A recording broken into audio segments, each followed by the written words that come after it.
that had and adapted the model that had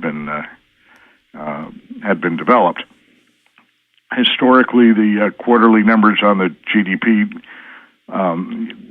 used to be called the GNP, Gross National Product, go back to the first quarter of 1947, so it's post-war. They have annual estimates that go back to 1929, but not on a quarterly basis. The GNP actually is the broadest measure of the economy. If you look at the national income accounts, the difference between it and the GDP is that it is the GDP is or the GNP incorporates the balance of trade in what they call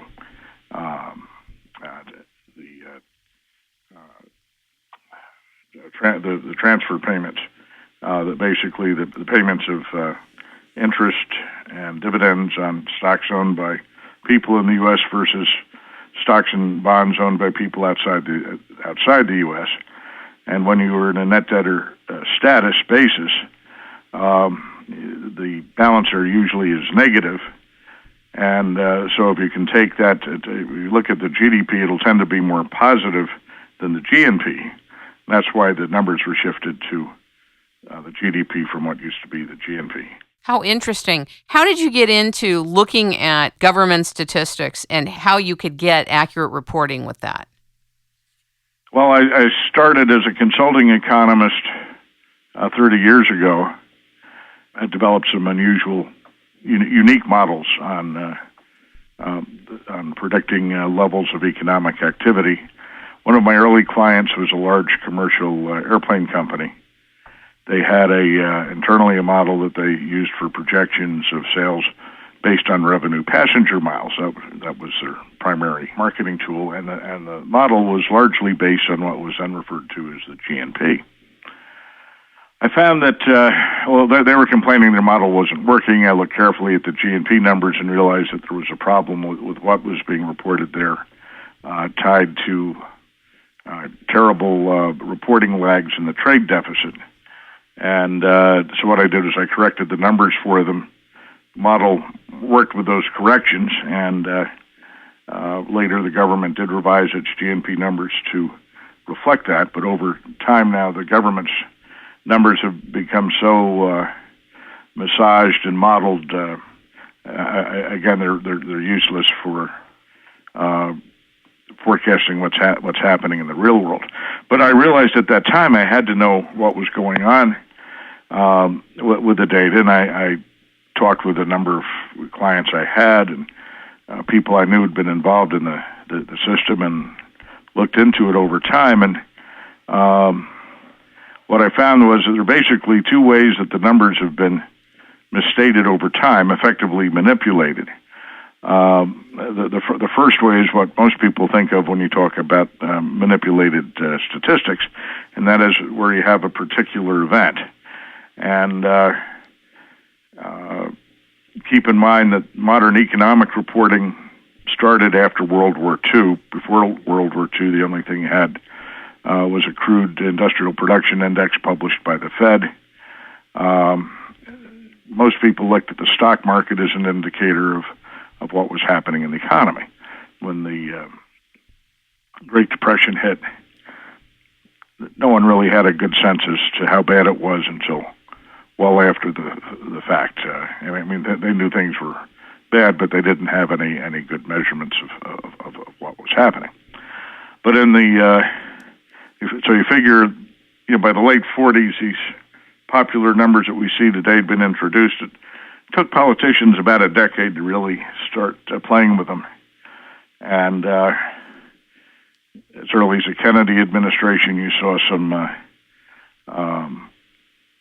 ways of handling discouraged workers, measuring discouraged workers, and not as part of the primary employment number.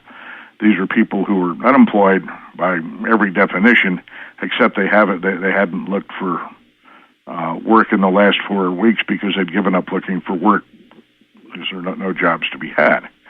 I'll come back to that when we get into the employment area. Lyndon Johnson was noted for reviewing the GNP numbers from the Commerce Department before they were published. And And if he didn't like the numbers, he'd send them back to the Commerce Department and keep doing so until they got them right. And Richard Nixon's era, he tried to play with the labor statistics. All sorts of things went on. He wasn't successful. He had a lot of opposition in the Bureau of Labor Statistics. Not much. I don't have anything from any stories on the Ford administration and the Carter administration. Washington Times, I caught the administration playing with the inflation numbers. The Reagan administration, we started to see some major changes, both in the way, largely in methodological shifts, which I'm going to get to. But you did have an incident at the time of the stock crash in '87 when the trade data were understated and then, or overstated and then understated, and that was used to try and rally the dollar. The Fed had to be involved in that, and as well as the U.S. Treasury, it had to do again with the flow of trade. But the weakness in the dollar had been a key factor behind the stock crash, and this was aimed at trying to stabilize the system. It did help to stabilize the system. You got into the Bush administration. First President Bush was up for re-election against Mr. Clinton. And he had the problem of a recession, which the end of which was called early by the National Bureau of Economic Research, which again is one reason you have people saying that employment's a lagging indicator. But a senior person at the Commerce Department went to a very senior person in the computer industry and said, "Hey, look, we've got to get George reelected. Can you boost the reporting of computer sales to the Bureau of Economic Analysis, which was the agency that handled the GDP?"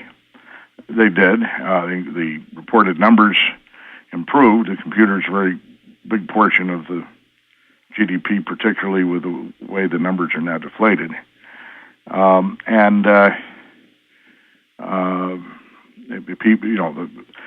President Bush started talking about how the economy was improving, and people thought he was out of touch with reality. The average guy has a pretty good sense of what's going on. It's tough to fool him. I mean, you can fool some people, but the bulk of the people have a sense of where inflation really is, where the economy really is, where unemployment really is. And then the Clinton administration came along, and they were as masterful as the Johnson administration, changing survey counts. They'd always have a reason for doing that, but for example, in the unemployment survey, which is done every month in March of each year, they piggyback on that. The poverty survey, well, in the March of the year before re-election, they reduced the survey from 60,000 households roughly to 50,000, eliminating largely 10,000 households in the inner city. Saying, we'll model whatever the difference is there. And of course, you saw a big drop in inner city unemployment, and the poverty rate went down. And it was all just a careful manipulation of the data. The Bush administration, number two, Obama administration. I have not seen in some direct manipulations as you had them before. There have been some suspicious times, but the biggest factor and what's caused really the divergence between government reporting and common experience and what most people believe is really happening have been methodological changes. Talk about those. That is probably best seen with the Consumer Price Index.